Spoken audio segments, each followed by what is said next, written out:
Hello everyone, welcome back to my YouTube channel. So friends, आज की class में हम लोग गेट के सारे यूजेस सीखने वाले हैं। सबसे पहले तो मैं आपको बता दूं कि 3 लेटर्स का ये कोई ऐसा वैसा वर्ड नहीं है, ये एक मैजिकल वर्ड है, क्योंकि इसका कहना है कि आप मेरा यूज़ आराम से हर एक तरह के सेंटेंस में कर सकते हैं। जी हाँ, चाहे वो ख़रीदना हो गया, पहुँचना हो गया, समझना हो गया, मतलब आप हर एक तरह की सेंटेंस में गेट का यूज बहुत ही आसानी से कर सकती हैं।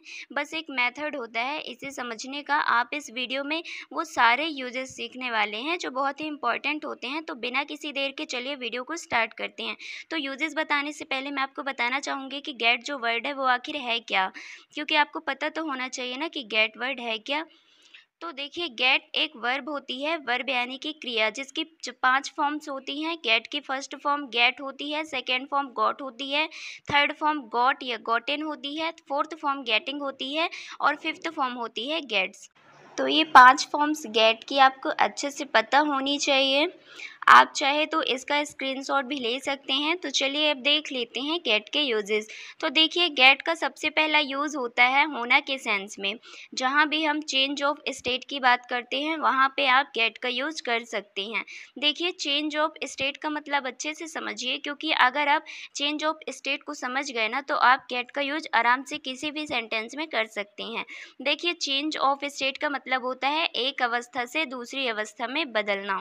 फॉर एग्जाम्पल, मान लीजिए कि एक बर्फ़ का टुकड़ा है। अगर आप उसे रूम टेम्परेचर पे रखेंगे तो वो धीरे धीरे किस में बदलेगा, वाटर में। तो जो बर्फ़ का टुकड़ा पहले सॉलिड था, अब वो बदल गया वाटर में, लिक्विड में, यानी कि लिक्विड में। तो इसे ही हम बोलते हैं चेंज ऑफ स्टेट। जैसे पानी का भाप में बदलना, पानी का बर्फ़ में बदलना या बर्फ़ का पानी में बदलना। तो इस तरह के जितने भी सेंटेंसेस बनते हैं ना, जिसमें कुछ होने का सेंस हो और हम चेंज ऑफ स्टेट की बात कर रहे हों, जैसे तुम जवान हो रहे हो, वह अमीर हो रहा है, तुम बूढ़े हो रहे हो, वह गुस्सा हो रही है, चाय ठंडी हो रही है। तो इन सभी सेंटेंसेस में आपको यूज करना है गेट का। देखिए, इस तरह के सेंटेंसेस को बनाने का स्ट्रक्चर होता है। सबसे पहले हमें लिखना होता है सब्जेक्ट, उसके बाद इज एम आर, उसके बाद गेट की आईएनजी वाली फॉर्म और लास्ट में एडजेक्टिव। यहाँ पे हम लोगों ने गेट की आईएनजी वाली फॉर्म का यूज किया है, क्योंकि इसमें जो सेंटेंसेस बनते हैं ना वो कॉन्टिन्यूअस टेंस के होते हैं। जैसे चाय ठंडी हो रही है, अंधेरा हो रहा है, तो इसमें काम कंटिन्यू हो रहा होता है। तो ठीक है, तो ये वाला स्ट्रक्चर हमारा प्रेजेंट कॉन्टिन्यूअस टेंस का है। अगर आप चाहते हैं पास्ट कॉन्टिन्यूअस टेंस में बनाना तो आप इज एम आर की जगह पे वॉज वर का यूज़ कर लेंगे, तो आपका सेंटेंस पास्ट कॉन्टिन्यूअस टेंस में बन जाएगा। जैसे कि देखिए, यहाँ पे लिखा हुआ है वह गुस्सा हो रही है। इसका मतलब है कि वह वह शांत थी लेकिन अब वह गुस्सा हो रही है। इट मीन्स वो अपना स्टेट बदल रही है। तो हम गेट का यूज करेंगे और सेंटेंस होगा सी इज़ गेटिंग एंग्री। सब्जेक्ट हमारा सी है, इसीलिए हम लोगों ने इज़ लगाया। तो वह गुस्सा हो रही है, सी इज़ गेटिंग एंग्री। इसी तरह से तुम अमीर हो रहे हो, तो यहाँ पे हमारा सब्जेक्ट है यू के साथ में हम यूज़ करते हैं आर का।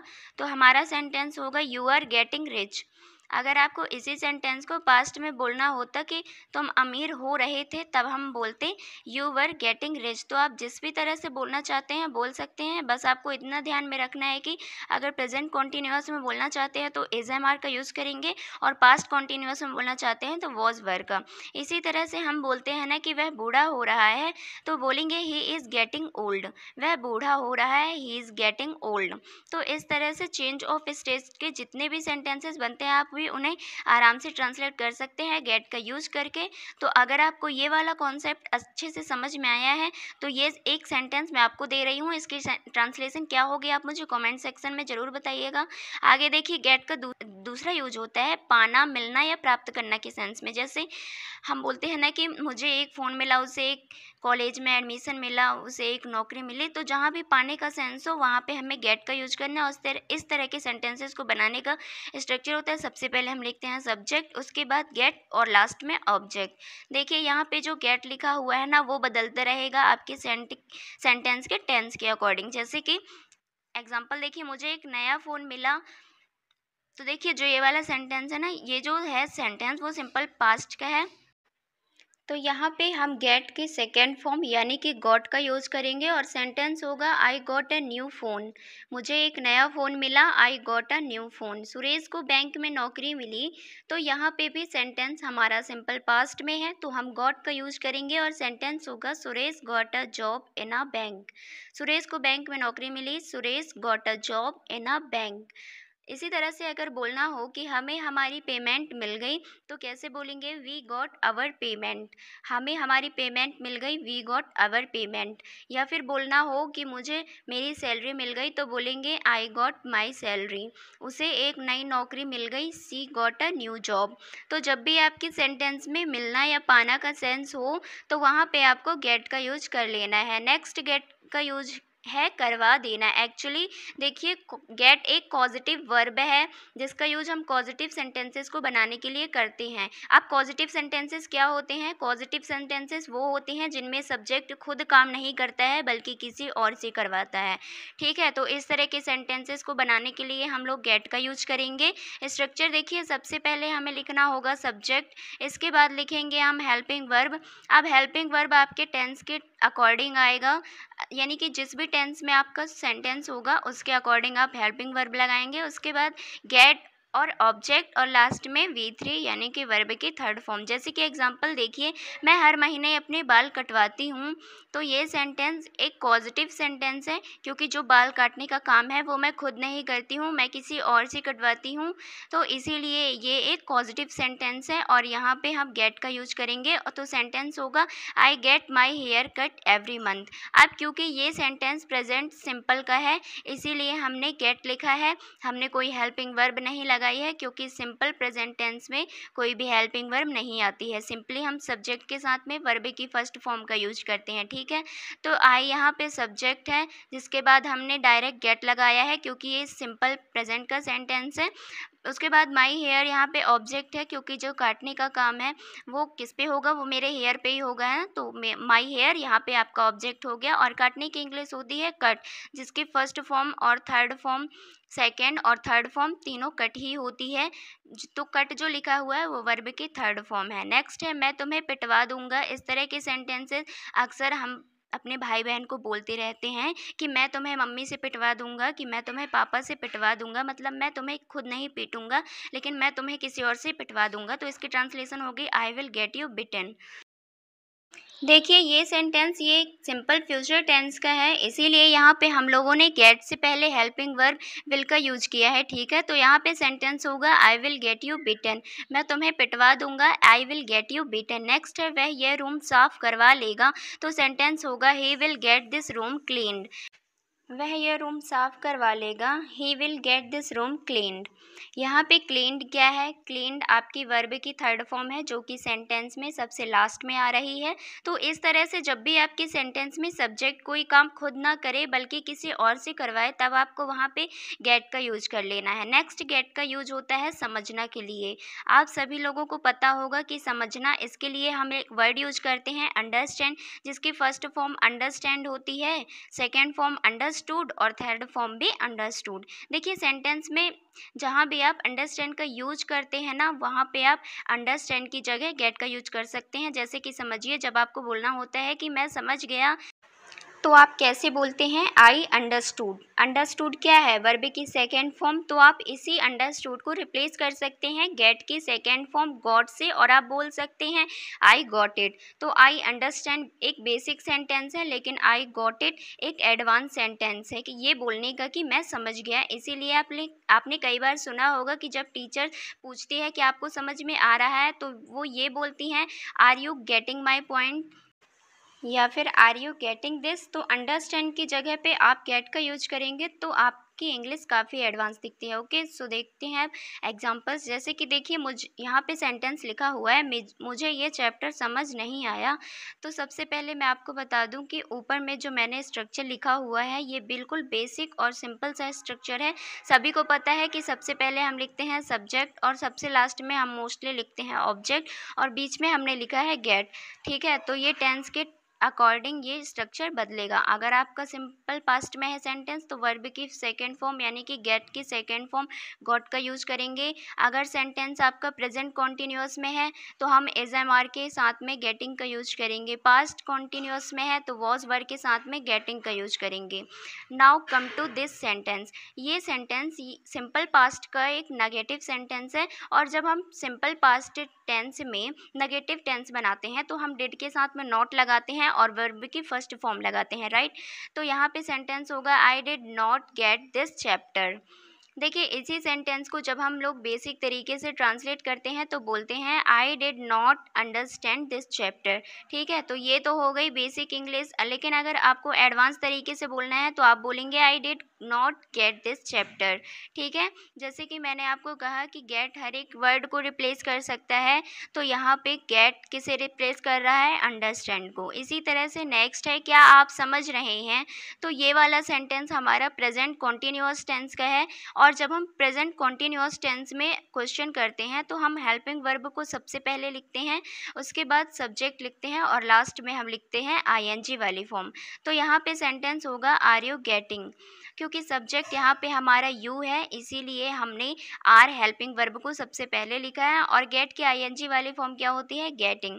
तो सेंटेंस हो गया आर यू गेटिंग।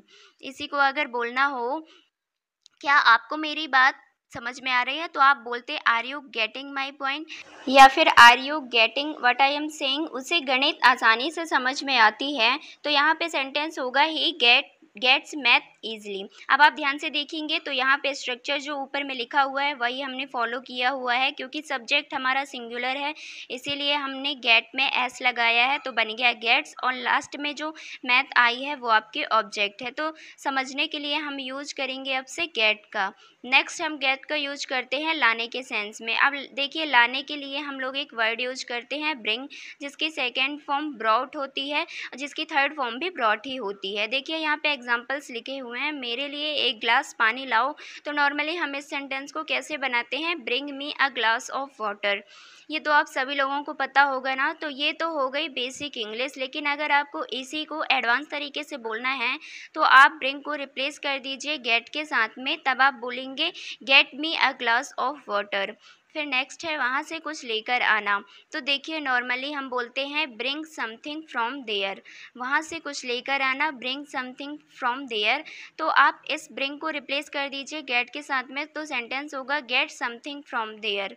देखिए स्टार्टिंग में आपको थोड़ी सी दिक्कत आएगी, लेकिन जब आप रिप्लेस करने लगेंगे ना वर्ड्स को, जैसे अंडरस्टैंड की जगह पे गेट को, ब्रिंग की जगह पे गेट को, तब आप धीरे धीरे सीख जाएंगे। तो गेट समथिंग फ्रॉम वेयर, वहाँ से कुछ लेकर आना। इसी तरह से हम बोलते हैं ना कि मार्केट से सब्जियाँ लेकर आना, तो नॉर्मली हम कैसे बोलते हैं, bring vegetables from the market, लेकिन यहाँ पे हम बोलेंगे get the vegetables from the market. Next है गेट का यूज हम लोग करते हैं दिलवाने के सेंस में। जैसे हम बोलते हैं ना कि पापा मुझे एक नया फ़ोन दिलवा दो, मुझे चॉकलेट्स दिलवा दो, मुझे किताबें दिलवा दो। तो इस तरह के सेंटेंस में जब भी दिलवाने का सेंस होता है तब वहाँ पे भी आप गेट का यूज कर सकते हैं। जैसे कि देखिए पापा तुम्हें बाइक दिलवा देंगे, तो फ्यूचर का सेंटेंस है तो विल आएगा, तो सेंटेंस होगा पापा will get you a bike.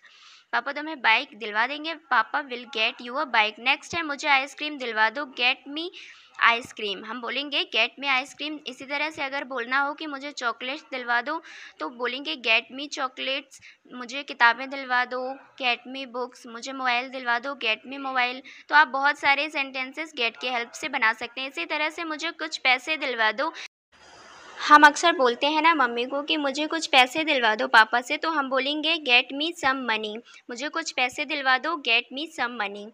तो जहाँ भी आपके सेंटेंस में दिलवाने का सेंस आएगा वहाँ पे आपको गेट का यूज कर लेना है। तो चलिए आगे बढ़ते हैं। अब देखिए गेट का यूज हमें करना है पहुँचने के लिए।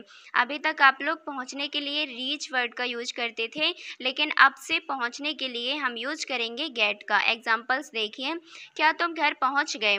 तो ये वाला सेंटेंस सिंपल पास्ट का इंट्रोगेटिव सेंटेंस है।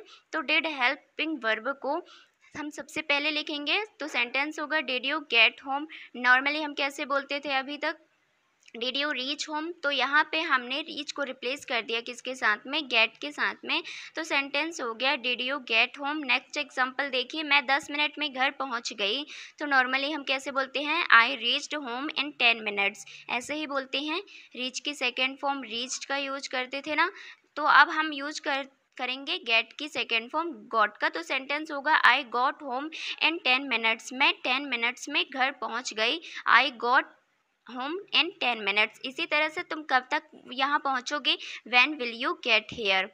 ये वाला सेंटेंस हमारा फ्यूचर का WH फैमिली का इंट्रोगेटिव सेंटेंस है, इसीलिए हमने WH फैमिली कब के लिए हमने व्हेन लिखा है पहले, उसके बाद फ्यूचर का सेंटेंस है तो विल आया है, तो सेंटेंस हो गया when will you get hair.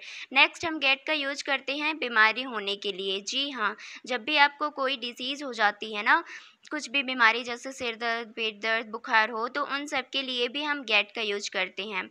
देखिए मैंने आपको बताया हुआ है कि जब हमें कोई बीमारी होती है तो उसके लिए हम हैव का यूज करते हैं। जी बिल्कुल करेक्ट, हम बिल्कुल हैव का ही यूज करते हैं। जैसे मुझे सिर दर्द है तो हम बोलते हैं आई हैव अ हेडेक, लेकिन यहाँ पे हम बोलेंगे I am getting a headache. देखिए आप लोग स्ट्रक्चर पे ध्यान बिल्कुल मत दीजिएगा, क्योंकि ये स्ट्रक्चर एक बेसिक स्ट्रक्चर है। मैं आपको बार बार बता रही हूँ कि सेंटेंस पे डिपेंड करता है कि आपको कौन सा स्ट्रक्चर यूज करना है। ये वाला सेंटेंस प्रेजेंट कॉन्टिन्यूअस का है, इसीलिए हम लोगों ने इसके साथ में गेटिंग लगाया। यही अगर पास्ट कॉन्टिन्यूअस में होता तो हम वॉज के साथ में गेटिंग लगाते। जैसे मुझे सिर दर्द हो रहा था, तब हम बोलते I was getting a headache. इसीलिए मैंने आपको स्टार्टिंग में ही फॉर्म्स बताई, क्योंकि वही फॉर्म्स आपको हेल्प करती हैं सेंटेंस को बनाने में। पास्ट है तो सेकेंड फॉर्म, प्रेजेंट में है तो फर्स्ट फॉर्म, इस तरह से आपके सेंटेंस बनते हैं। चलिए आगे देखिए, उसे बुखार हो गया। हो, अब देखिए हो गया मतलब पास्ट का सेंटेंस है, तो यहाँ पे हम गेट की सेकेंड फॉर्म गॉट का यूज करके सेंटेंस बनाएंगे। तो सेंटेंस होगा ही गॉट अ फीवर। लड़का है तो ही गॉट अ फीवर, और अगर लड़की है तो सी गॉट अ फीवर। उसे पैरों में दर्द हो रहा है, he is getting pain in his legs. उसे पैरों में दर्द हो रहा है मतलब कॉन्टिन्यूअस है, तो इज़ गेटिंग का यूज़ किया गया है, तो सेंटेंस हो गया he is getting pain in his legs.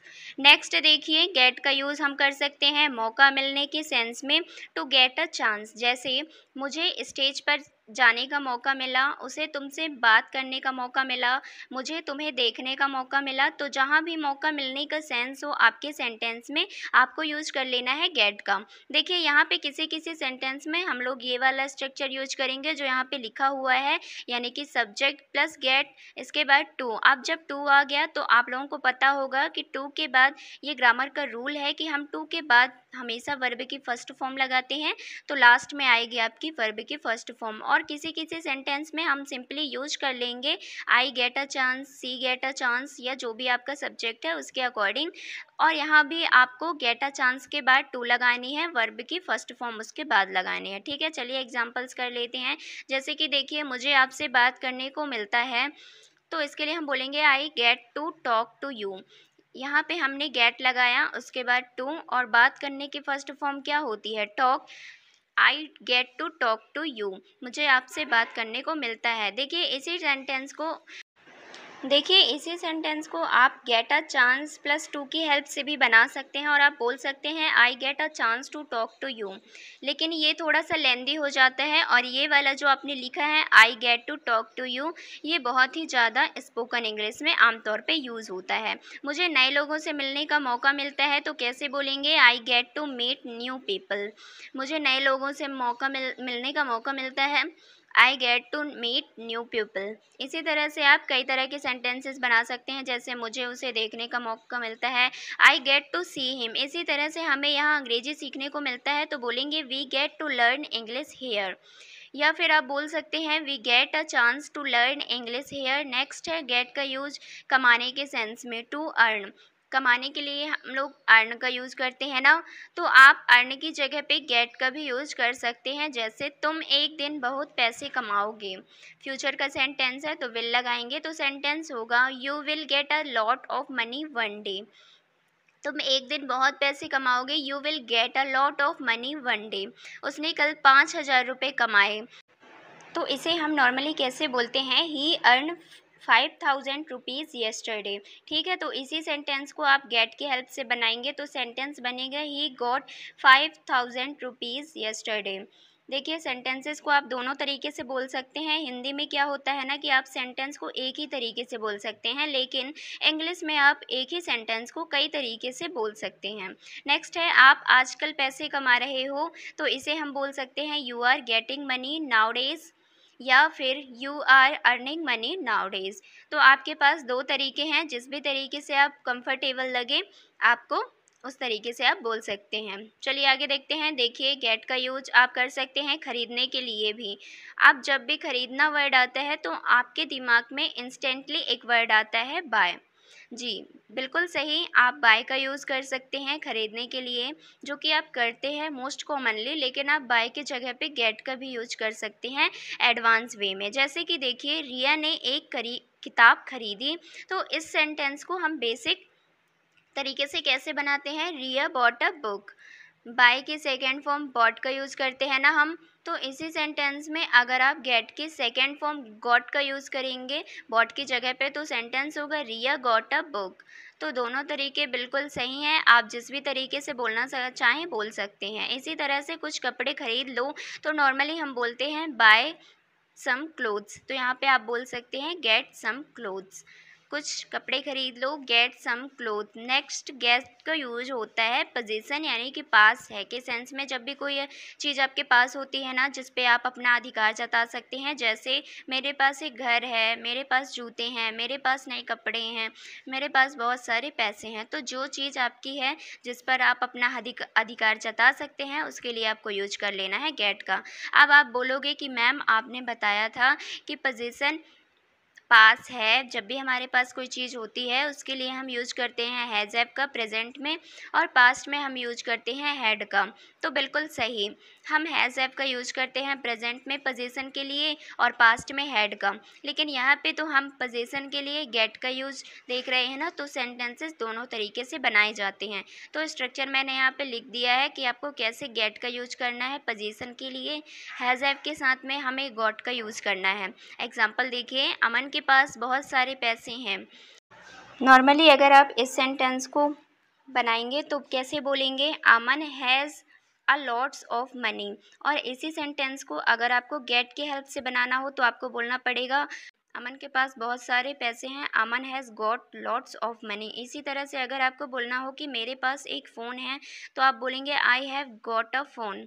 मेरे पास एक फ़ोन है, आई हैव गॉट अ फ़ोन। और इसी सेंटेंस में अगर आप गेट का यूज़ नहीं करना चाहते हैं, सिर्फ हैज़ हैव का यूज करना चाहते हैं सिंपली, तो आप गॉट मत लगाइए, तब आप सिंपल बोलिए आई हैव अ फ़ोन। इसी तरह से मेरे पास एक बाइक है, नॉर्मली हम बोलते हैं आई हैव अ बाइक। अगर आपको गेट का यूज करना है तो आप बोल दीजिए I have got a bike. So I hope this is clear to all of you. आगे देखिए, गेट का यूज हम कर सकते हैं इजाज़त मिलने के सेंस में, यानी कि परमिशन के सेंस में। स्ट्रक्चर देखिए, सबसे पहले आपको लिखना होगा सब्जेक्ट, उसके बाद गेट। अगेन मैं आपको बार बार बता रही हूँ कि ये जो गेट है वो चेंज होगा टेंस के अकॉर्डिंग। इसके बाद हमें लिखना है परमिशन, और इसके बाद टू वर्ब की फर्स्ट फॉर्म और लास्ट में ऑब्जेक्ट। जैसे कि एग्जांपल देखिए, रवि को यहाँ रहने की इजाज़त मिली।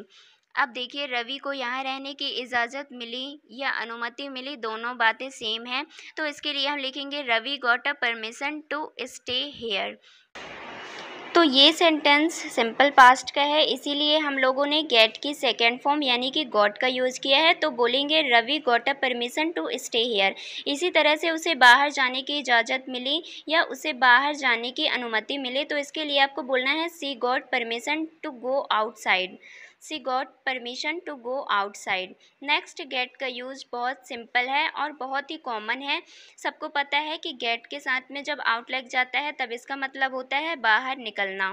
स्ट्रक्चर सिंपल है, सबसे पहले सब्जेक्ट लिखेंगे, उसके बाद गेट आउट और लास्ट में ऑब्जेक्ट। एग्जाम्पल्स देखिए, मेरे घर से बाहर निकलो, get out from my house. मेरे घर से बाहर निकलो, get out from my house. आपने स्कूल्स में सुना होगा टीचर्स जब आपको डांटती हैं तो बोलती है ना कि क्लास से बाहर निकलो, get out from the class. तो इसी तरह से आप गेट आउट की हेल्प से कई सारे सेंटेंसेस बना सकते हैं। जैसे कि यहाँ पे एक सेंटेंस लिखा हुआ है, मैं इस स्थिति से बाहर निकलना चाहती हूँ, तो हम बाहर बोलेंगे I want to get out of this situation. मैं इस स्थिति से बाहर निकलना चाहता हूँ, I want to get out of this situation. तो गेट आउट का मतलब होता है सिंपली बाहर निकलो। अब है गेट ऑफ, इसका मतलब होता है उतरना। किसी भी व्हीकल यानी कि किसी भी वाहन से, बस, टैक्सी, ट्रेन या किसी भी व्हीकल से उतरने की बात अगर होगी तो आपको यूज करना है गेट ऑफ का। स्ट्रक्चर सिंपल है, सब्जेक्ट पहले लिखेंगे, उसके बाद गेट ऑफ और लास्ट में ऑब्जेक्ट। जैसे कि मैं बस से उतर रही हूँ, तो इसके लिए हम बोलेंगे I am getting off the bus.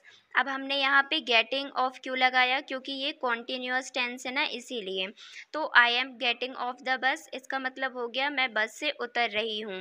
रिया कल ट्रेन से उतरेगी, तो इसके लिए हम बोलना होगा Riya will get off the train tomorrow. Future का सेंटेंस है, इसीलिए विल आया है। तो रिया कल ट्रेन से उतरेगी, Riya will get off the train tomorrow.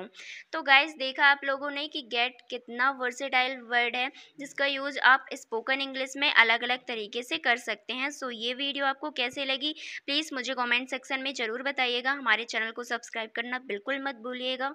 Thanks for watching.